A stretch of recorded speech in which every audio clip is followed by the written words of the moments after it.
The Battle of France, also known as the Fall of France, lasted just over 6 weeks in the summer of 1940. In May 1940, France and its allies had more soldiers, tanks, and cannons than Nazi Germany. The French army was really strong. It also received help from Britain, Belgium, and the Netherlands. But within just 6 weeks, France fell. Germany did not win in France because they had more soldiers or stronger weapons. They won because they deceived the Allies. Germany attacked the weakest defense, and they quickly took advantage of the enemy's mistakes. Germany began preparing to attack France after it occupied Poland in September 1939. Britain and France declared war against Germany, but they did not immediately launch a major attack in the West. While Poland was fighting Germany from the west and the Soviet Union from the east, most of the border between France and Germany remained quiet. This period was called the Phony War because there was officially a war, but there was almost no major fighting on the Western Front. Hitler used that time to plan the next attack. He wanted to defeat France before Britain and the other enemies of Germany could fully prepare. He also knew that his agreement with Joseph Stalin was only temporary, and the time might come when he would have to face the Soviet Union. At first, Hitler wanted to attack as early as late 1939, but many German generals opposed this. Unlike Poland, France was stronger and had a well-organized military, plenty of artillery, modern tanks, and strong defenses. French commanders also knew that the easiest route for Germany was through Belgium. This was the same route the German army used during the First World War. Because of this, some German generals were afraid that the battle would be long and bloody. It's possible that the two large armies would just face each other in Belgium without either side winning quickly. The first German plan was almost like this too. The main force of Germany would pass through central Belgium. There, they would face and push back the Allied forces before entering northern France. But Hitler didn't like this plan. For him, it was too predictable. If Germany placed their main force there, they would only be met by the strongest Allied units. The attack was changed and postponed several times due to bad weather, preparation problems, and disagreements within the German military leadership. As time went on, a more dangerous idea emerged. Instead of focusing their strongest force in Belgium, they would just use the attack there as bait. When Germany attacked Belgium and the Netherlands, they expected the best French and British units to go there. While the Allies were busy in the north, the main German armored force would pass through the Ardennes. The Ardennes is a vast area full of forests, hills, rivers, and narrow roads. It is located in parts of Belgium, Luxembourg, and France. The Allied commanders thought it would be hard for many tanks and military vehicles to get through, but didn't say it was impossible. But they thought that any large attack would be slow and that they would have enough time to stop it. Because of this, weaker French units were placed in that area. This is where General Erich von Manstein saw a great opportunity. His idea was to send in the strongest German tanks. The divisions in the Ardennes crossed the Meuse River near Sedan and then quickly advanced westward all the way to the English Channel. If the plan succeeded, a large part of the Allied army would be trapped in Belgium, and then German tanks would emerge behind them and cut off their way back to France. The plan was extremely dangerous. Thousands of vehicles had to move along the few roads in the Ardennes. If they were discovered and bombed by Allied aircraft, the entire German column could be trapped inside the forest. If they were stopped at the Meuse River, the element of surprise would be lost.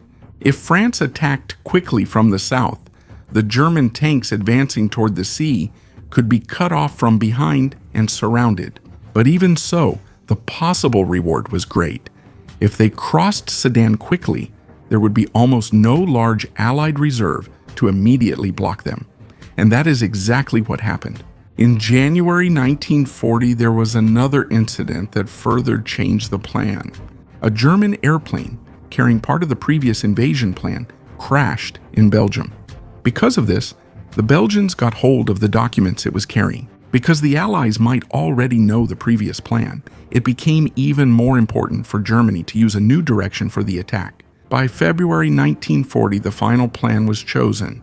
Army Group B would attack the Netherlands and Belgium. The battle there would be real, but its more important goal was to actually draw the British and French armies north. Meanwhile, Army Group A would bring most of the German armored divisions to the Ardennes. After crossing the Meuse River at Sedan and other nearby areas, they would head west all the way to the coast. Their main objective was not to immediately crush every Allied unit. Their goal was to cut them off, disrupt their command, and prevent them from forming a proper new defense. This became the center of the German strategy, often called the Sickle cut. But France and Britain expected something different. They had great confidence in the Maginot Line, a long line of defense with bunkers, cannons, and tunnels along the border of France and Germany. But it didn't cover the entire way to the English Channel, so France knew that Germany could avoid it and pass through Belgium. Because of this, the Allies planned to enter Belgium immediately when the German attack began. When Belgium is attacked, the strongest French units and the British Expeditionary Force will quickly enter to meet the Germans inside Belgium. They planned to form a defensive line near the Dial River and other important locations. There was a clear reason for this. If they waited for Germany to reach the French border, many parts of northern France would immediately become a battlefield. That's why they preferred to stop the enemy while they were still in Belgium. But there was a big problem. Belgium and the Netherlands were still neutral before the attack.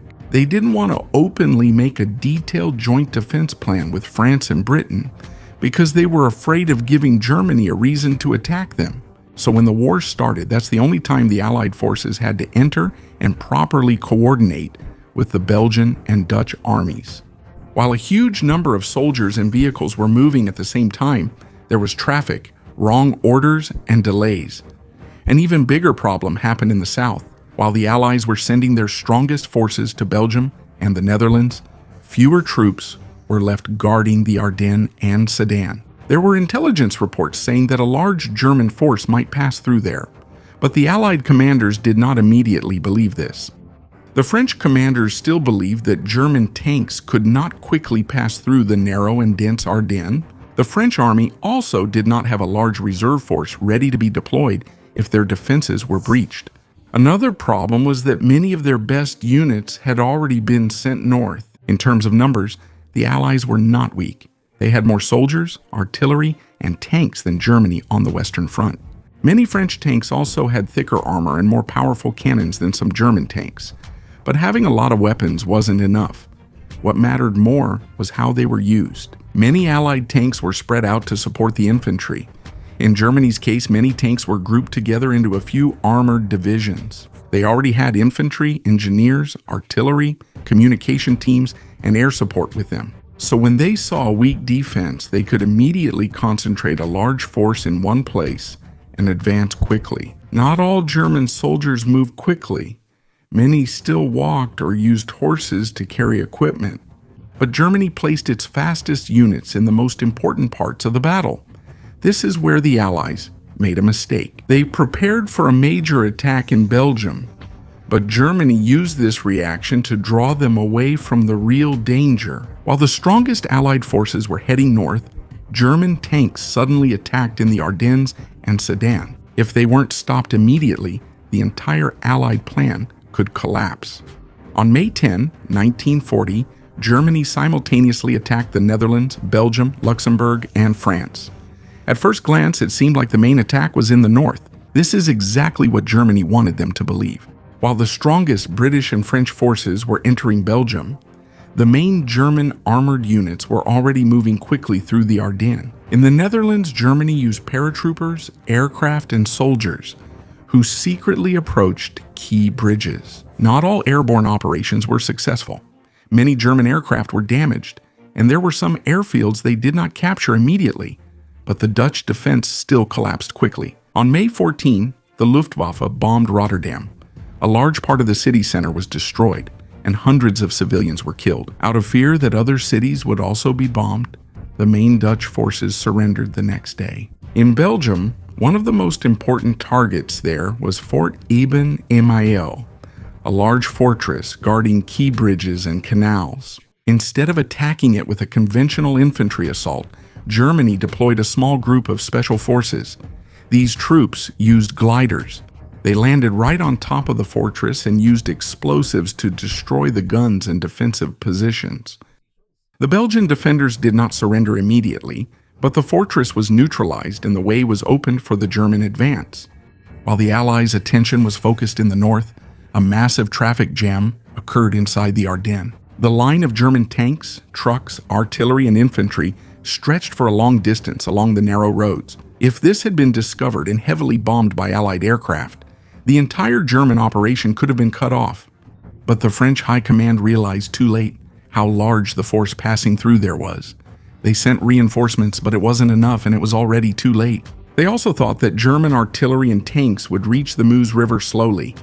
Their estimate was wrong. By May 12, the forces of Heinz Guderian and Erwin Rommel had already reached the river. The next day, the German infantry began to cross at Sedan and Dinant. Before the crossing, the Luftwaffe repeatedly bombed the French defenses. They used dive bombers that quickly descended before dropping their bombs. These made a loud noise and added to the fear and confusion of the defenders. The bombing did not completely destroy all the French positions, but communication was cut off.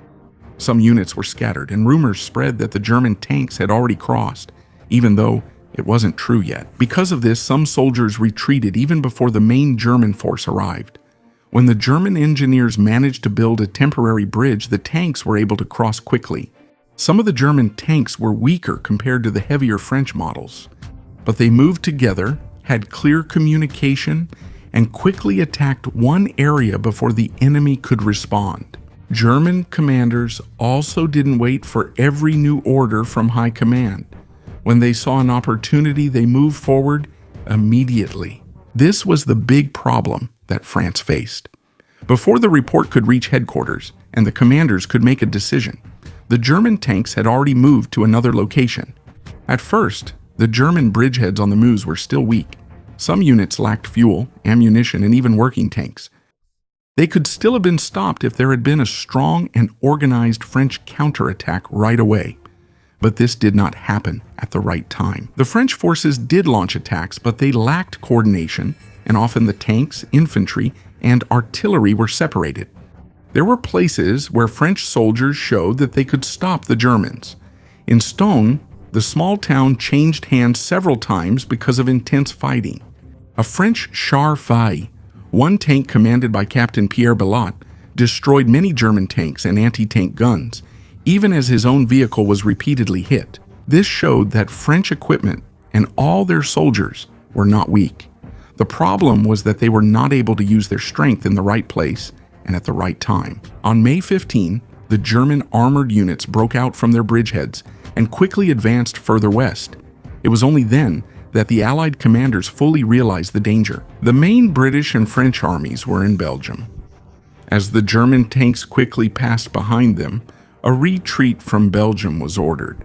But it was difficult to move so many soldiers, vehicles, artillery, and supplies, while the roads were full of refugees.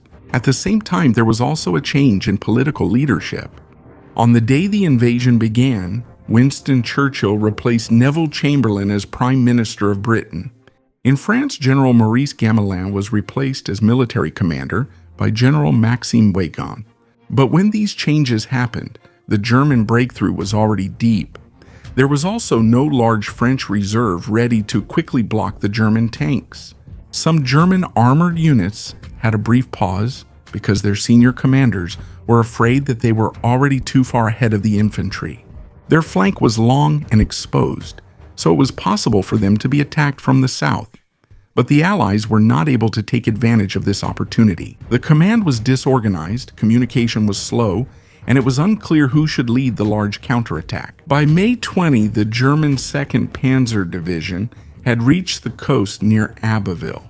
At that point, the direct route of the Allied armies to the north back to the main part of France was cut off. More than 1 million British, French, and Belgian troops were inside the shrinking area near the English Channel. The Allies tried to attack both sides of the German corridor. On May 21, British and French forces attacked near Arras. Some German units were surprised because it was difficult to destroy the heavy British Matilda tanks using standard anti-tank guns. But the Allied force was small and lacked support. The attack was stopped using artillery, aircraft, and stronger German guns. Even though it didn't change the outcome, it made the German commanders more anxious, thinking that a bigger counterattack might be coming. Because the road back to the south was almost closed, the British Expeditionary Force and some Allied units began to retreat toward Dunkirk. Dunkirk is a port city near the border of Belgium. From there, they could be evacuated across the English Channel to Britain. On May 24, some German tanks were temporarily halted before reaching Dunkirk. This decision is still being debated to this day. It wasn't just Hitler who wanted to stop. The German commanders were also concerned about the fatigue and damage to their tanks in the muddy terrain, the possibility of a counterattack, and the need for the infantry to catch up. They also thought that the Luftwaffe and the following German troops could finish off the Allied forces trapped near the coast. They were wrong. Britain used that pause to strengthen the defenses around Dunkirk and begin preparations for the large evacuation. The British soldiers' capture of documents containing information about the next German movements also helped. Because of this, they were able to send reinforcements to areas that could be cut off by the Germans. The Allied forces were still not safe. They were surrounded, continuously bombarded, and the area they held was rapidly shrinking. But they were given a few very crucial days, and in war, a few days are enough to save an army that Britain will still need in the battles to come. On May 26, 1940, Britain launched Operation Dynamo. Its goal was to evacuate the British and French soldiers trapped in Dunkirk. Because the water near the beach was shallow, the large warships couldn't get close right away. So Britain used destroyers, transport ships, fishing boats, ferries, and other small vessels. While the soldiers were waiting on the beach, they were repeatedly bombed by German aircraft. Some ships were hit while they were loading people. Some soldiers drowned while others returned to the beach and waited again for another chance to leave. Around Dunkirk, British and French units continued to fight to stop the German advance. What they did was important. If they hadn't slowed down the enemy, the Germans might have reached the port before the evacuation was finished. On May 28th, the Belgian army surrendered. King Leopold III stayed in Belgium and was taken prisoner by Germany. France and Britain were angry because he didn't consult them before surrendering. Because the Belgian forces were no longer on their flank, the soldiers defending the road to Dunkirk had an even harder time. But the evacuation continued until June 4th. More than 330,000 Allied soldiers were rescued. Most of them were British, but more than 100,000 French troops also made it to Britain.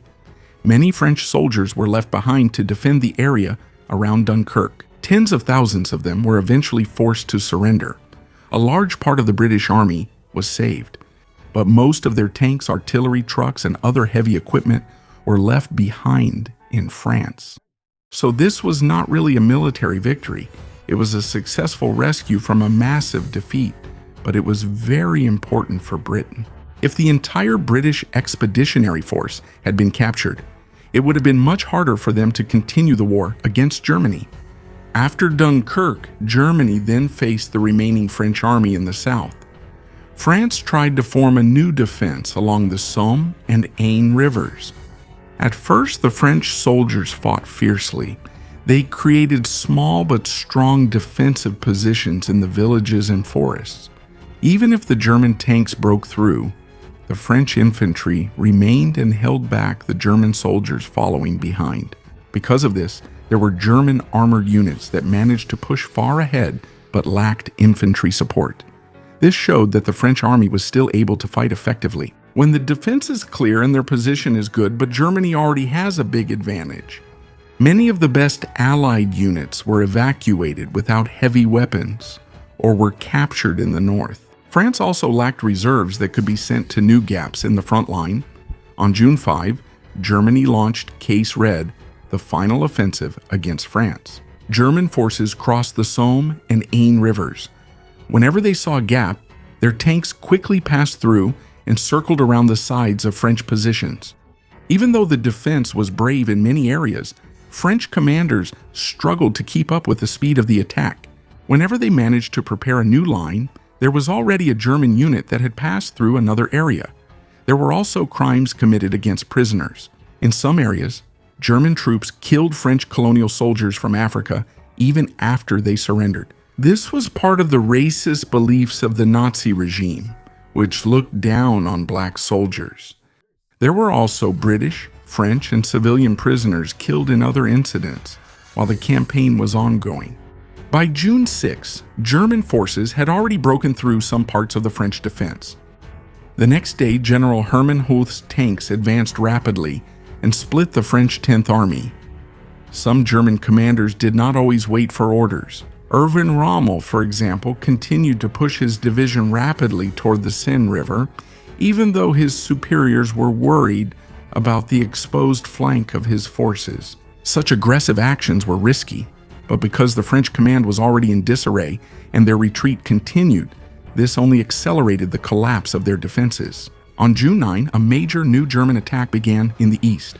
Many French units fought fiercely, and their artillery was effective in some areas, but they lacked enough soldiers or mobile reserves to fill all the gaps. Dunkirk saved many British, but France's disaster wasn't over. It was intense.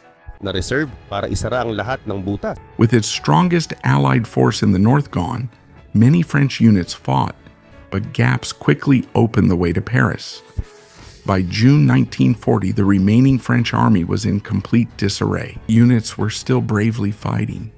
By June 1940, the remaining French army was in complete disarray. There were still units bravely fighting, but many were separated from their commanders. Soldiers, vehicles, refugees, and various military units were all mixed together on the roads. Some no longer knew where the enemy was or where they were supposed to go. Germany quickly took advantage of this. Heinz Guderian's tanks continued to advance behind the French forces. Other German units crossed the Seine and Marne rivers. Because of this, France could no longer form a new strong defensive line. Britain also evacuated its remaining forces from the country because it was clear that the German advance could no longer be stopped. On June 14, the German army entered Paris.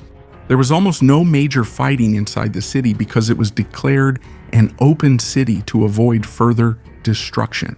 At the same time, other parts of France continued to fall. The Germans captured important cities and reached the Loire River and the border of Switzerland. The problem was no longer just military. On June 10, Italy joined the war against France and Britain. Benito Mussolini thought that the fight was about to end, and he wanted to have a share in the victory. But when the Italian army attacked the French Alps, they couldn't break through right away. Even though there were only a few French defenders left, they were still able to stop a large part of the Italian attack. Inside the French government, the leaders were divided. Prime Minister Paul Reynaud wanted to continue the fight, even if it meant moving the government to French territory in North Africa. But Marshal Philippe Pétain and General Maxime Weygand believed that the war was over and that they needed to ask for an armistice. Reynaud resigned. He was replaced by Pétain, who immediately requested a ceasefire with Germany. Not all French leaders agreed. Charles de Gaulle fled to Britain. On June 18, he called on the radio for the French not to surrender and to continue the fight from abroad. Only a few people heard the first broadcast, but this became the beginning of the Free French movement. On June 22, France signed the armistice with Germany. As part of the agreement, Germany occupied the northern and western parts of France, including Paris and the Atlantic coast, while the south was left to a French government based in Vichy and led by Pétain. It was formally a separate government, but Nazi Germany had strong control and influence over it. By June 25, the major fighting had completely stopped. In just about 6 weeks, a country with a large and powerful military was defeated. Tens of thousands of soldiers and civilians died. Millions of people fled from their homes, and more than 2 million Allied soldiers became prisoners of war. But why was the defeat so quick? It's not because the entire French army was cowardly. Many French soldiers fought bravely. They also had tanks with thicker armor than some German models. The main problem was in the way they used their forces. The Allies sent their strongest units to the north. When the main German attack passed through the Ardennes, they didn't have enough reserves to stop it quickly. Their command system was also slow. Orders had to go through many officers. Meanwhile, the German commanders at the front had the freedom to make decisions immediately. Germany also combined their tanks, infantry, artillery, engineers, aircraft, and radio communication in fast operations. When they break through a part of the defense, they don't stop. They go straight to the rear to cut off the enemy's roads, supply, and communication. The German army is not perfect. They experienced traffic jams, ran low on fuel and ammunition, and there were times when they could have been counterattacked. But the Allies were not able to take advantage of these weaknesses because their command was disorganized and their reaction was slow. German propaganda called the victory Blitzkrieg, or lightning war, but tanks were not the only reason for the success. Most German soldiers were still infantry who walked or used horses. Their real strength was the combination of fast tanks, aircraft, radio communication, and commanders who were ready to advance whenever they saw an opportunity. Because of the rapid victory, Hitler's confidence in himself grew even more. He believed he was better than his generals, and that he could repeat the same victory against other countries. But he learned the wrong lesson. Because Germany won, they didn't pay much attention to their own supply problems. Long, open flanks and advancing too quickly. In France, they got away with it despite these risks. In the next wars, Germany wouldn't always be that lucky. France fell, but the war wasn't over. Britain refused to surrender and prepared for the German attack in the air. The fight of Charles de Gaulle's Free French forces also continued. In just a few weeks, Hitler took over a large part of Western Europe. But the victory that boosted his confidence also pushed him to make bigger and more dangerous decisions. And those decisions would eventually lead Nazi Germany to its own downfall.